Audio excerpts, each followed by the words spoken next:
High friends, আমি Shovan. Welcome to my YouTube channel. এখন আমি বুমেরাং মুভির সেকেন্ড গান, যে গানটার নাম হলো অদ্বিতীয়া, সেই গানটার আমি সং রিয়াকশন আর রিভিউ করব। তো শুরুতে বলে রাখি, এই গানটা কিন্তু আমার প্রথম যে গানটা ছিল, বুমেরাংয়ের যে টাইটেল ট্র্যাকটা বেরিয়েছিল, সেটার থেকে এই গানটা ফার ফার বেটার লেগেছে। তা কেন লেগেছে সেটা স্কিপ না করে প্লিজ আমার এই ভিডিওটা দেখুন। তা গানটার ডিউরেশনের কথা আমি যদি বলি, গানটার ডিউরেশন ছিল 2 মিনিট 40 সেকেন্ড প্লাস।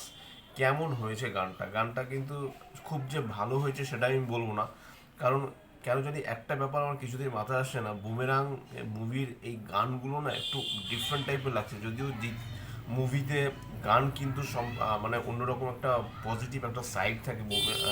জিৎ যেরকম মুভিগুলো করে থাকে, সেখানে কিন্তু গান কিন্তু ভালো একটা ভাইব এনে দেয়। তা সেখানে কিন্তু ফার্স্ট যে সংটা ছিল, যেখানে বুমেনের টাইটেল ট্র্যাক ছিল, সেখানে একটা ফোক একটা একটা ফিউশন তৈরি করা হয়েছিল এমনি গানের সাথে। সেখানে একটা এক্সপেরিমেন্ট নীলায়ন চ্যাটার্জি করেছিলেন, এখানেও কিন্তু নীলায়ন চ্যাটার্জি এক্সপেরিমেন্ট করেছে। কিন্তু সোনু নিগম এই গানটা গাওয়া সত্ত্বেও কিন্তু গানটা কিন্তু সেরকম আমার মন ছুঁতে পারেনি। তার রিজন হলো একটাই, এই গানটা কোথাও গিয়ে আমার না অ্যাটলিস্ট সোনু নিগমের অন্যান্য যে গানগুলো হয় সেই গানটার মতো একই রকম রয়েছে। এই গানটা আমরা দেখতে পাচ্ছি যেখানে রুক্মিণীর বিয়ে হচ্ছে, এবং জিৎ সে সমর সেন, আপনারা তো সবাই জানেন যে সে একজন সায়েন্টিস্ট। সে তার ল্যাবে বসে রীতিমতো সে খুব কষ্ট পাচ্ছে, দুঃখ পাচ্ছে, সে খুব মানে বেদনাদায়ক আহ, একটা সময় তার মধ্যে দিয়ে যাচ্ছে। সেটা তার চোখ মুখে এক্সপ্রেশনে ফুটে আসছে, সেই ইমোশনটা এখানে দেখানো হচ্ছে। এদিকে আহ, রুক্মিণীকে কিন্তু দেখতে খুব সুন্দর লাগছে, হলুদ শাড়িতে তাকে দেখতে খুব সুন্দর লাগছে, সেই সিনটা খুব ভালো দেখাচ্ছে। এখানে সিনেমাটোগ্রাফি নিয়ে কোনো কথা হবে না, এবং গানটার আলাদা করে কোরিওগ্রাফি নেই, যেটাকে নিয়ে আমি খুব উচ্ছ্বসিত হব। কিন্তু তারপরেও কোথাও গিয়ে মনে হচ্ছে যে 7 জুন 2024 মুভিটা যখন মুভিটা যখন রিলিজ হবে, সেখানে এমন কোনো গান কি আমরা দেখতে পাবো যে গানটা আমাদের হৃদয়ে ছুঁয়ে যাবে, আমাদের এই গানটা খুব ভালো লাগবে, এবং অবশ্যই আমরা যখন সিনেমা হল থেকে বেরোবো, তখন আমাদের ঠোঁটের কোণে মানে সেই গানটাই হয়তো বা আমাদের মানে লেগে থাকবে যে হ্যাঁ, আমাদের এই গানটা অ্যাটলিস্ট ভালো লেগেছে। কোথাও গিয়ে কিন্তু মনে হচ্ছে যে এই যে রিসেন্টলি মানে বেশ কয়েক বছর ধরে দেখছি যে কোনো কারণে কিন্তু বাংলা মুভির যে গান, সেই গান কিন্তু যে সবসময় যে আমরা শুনছি, বা সবসময় যে গানের একটা ভালো একটা রিদম থাকবে, বা সেই গানের একটা ভালো মেলোডি, কোথাও যেন সে গানের সেই মেলোডিটা যেন হারিয়ে যাচ্ছে। এবং এখানেও কিন্তু অ্যাজ ইট ইজ সেই জিনিসটাই হয়েছে। গানের ডিউরেশনটা কম, ঠিক আছে, গানের ডিউরেশন কম, ছোট বা বড় সেটা বড় কথা নয়। গানটা, একটা গান 5 মিনিট যদি হয় তখন গানটা ভালো হতে পারে, যখন একটা গান 2-2.5 মিনিটের হয় তখনও গানটা ভালো হতে পারে, তাতে কোনো অসুবিধা নেই। কিন্তু তারপরেও কোথাও গিয়ে মনে হচ্ছে যে সোনু নিগমের এখানেও কিন্তু যে লিরিক্সের সেই একই একটা প্রবলেম আমি দেখতে পেলাম, যেটা প্রথম গানটা পেয়েছিলাম, যে লিরিক্সটা যেন না ঠিকঠাক মতো যেন শোনা যাচ্ছে না।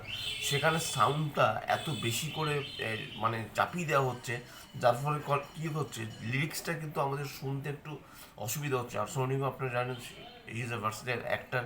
তার গানের নিয়ে কোনো কথা না, সে যথেষ্ট ভালো গায়, এবং সে ক্লাসিক্যাল গান তো খুবই ভালো গায়, এবং সে এখানে যে একটা রোমান্টিক ভাইবস যে সে গানটার মধ্যে নিয়ে এসছে, সেটা নিয়ে কোনো কথা হবে না। কিন্তু তারপরেও কোথাও গিয়ে আমার যেন মনে হচ্ছে যে নীলায়ন চ্যাটার্জি তিনি যেরকম এক্সপেরিমেন্ট করছে, লাস্ট তিনি যেই মুভিতে যে গানে যে এক্সপেরিমেন্ট করছে, সেই গানও কিন্তু রমরম করে চলছে।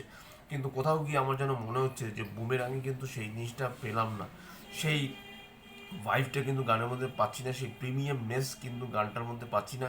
কিন্তু তারপর হ্যাঁ, এটা ঠিক, গানটা হয়তো বা শুনতে কিছুটা ভালো লাগছে, আমরা প্রথমবার যেহেতু একবার দুবার শুনছি, সেই জন্য হয়তো বা আমাদের একটু অন্যরকম লাগছে। গানটা যখন অনেকবার শুনবো, তখন হয়তো বা গানটা ভালো লাগবে, অথবা গানটা স্ক্রিন প্লের স্বার্থে যেভাবে গানটাকে বসানো হবে, তখন হয়তো বা আমাদের 70 mm স্ক্রিনে গিয়ে তখন হয়তো বা গানটা আমাদের ভালো লাগবে। কিন্তু এখানে কোথাও গিয়েও গানটার মধ্যে না ঠিক মানে ব্যাপারটা যেন জমলো না। এক কথায় আমি যদি গানটা ব্যাপারে বলি, সেটাই নীলায়ন চ্যাটার্জি যথেষ্ট ভালো একজন মিউজিক ডিরেক্টর। গত কয়েক বছর ধরে তিনি কিন্তু চেষ্টা করছেন। অবশ্যই নীলায়ন চ্যাটার্জি হয়তো বা জিৎ গাঙ্গুলি হয়ে উঠতে পারবেন না, কিন্তু তারপরে তিনি তার জায়গায় যথাযথভাবে তিনি চেষ্টা করে যাচ্ছেন, এবং তিনি কিন্তু রীতিমতো মিউজিক নিয়ে এক্সপেরিমেন্ট করেন। এবং এর আগে দেবের মুভিতে তিনি যেই গানগুলো যিনি মিউজিক করেছেন, সেখানে কিন্তু গানের মধ্যে কিন্তু অসম্ভব একটা ভালো একটা ভাইব ছিল, অন্যরকম একটা গানের একটা মানে গানের যে স্রোতটাকে তিনি পুরোপুরিভাবে পাল্টে দিয়েছিলেন, অন্যরকমভাবে তিনি গানটাকে একটা অন্য তার গানের একটা এক্সপ্রেশন একটা অন্যরকম ছিল, এখানেও কিন্তু সেরকমই হয়েছে।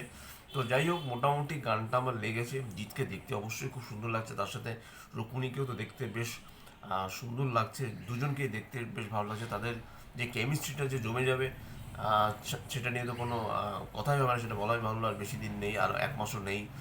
সিনেমাটা রিলিজ হচ্ছে 7 জুন 2024। আপনারা নিশ্চয়ই থিয়েটারে গিয়ে হই হই করে দেখবেন। যারা জিৎ ফ্যান্স তারা শুধু নয়, সবাইকে আমি রিকোয়েস্ট করব যে যারা বাংলা মুভি দেখতে ভালোবাসেন, যারা বাংলা সিনেমা দেখতে ভালোবাসেন, তারা অবশ্যই সিনেমাটা গিয়ে দেখবেন।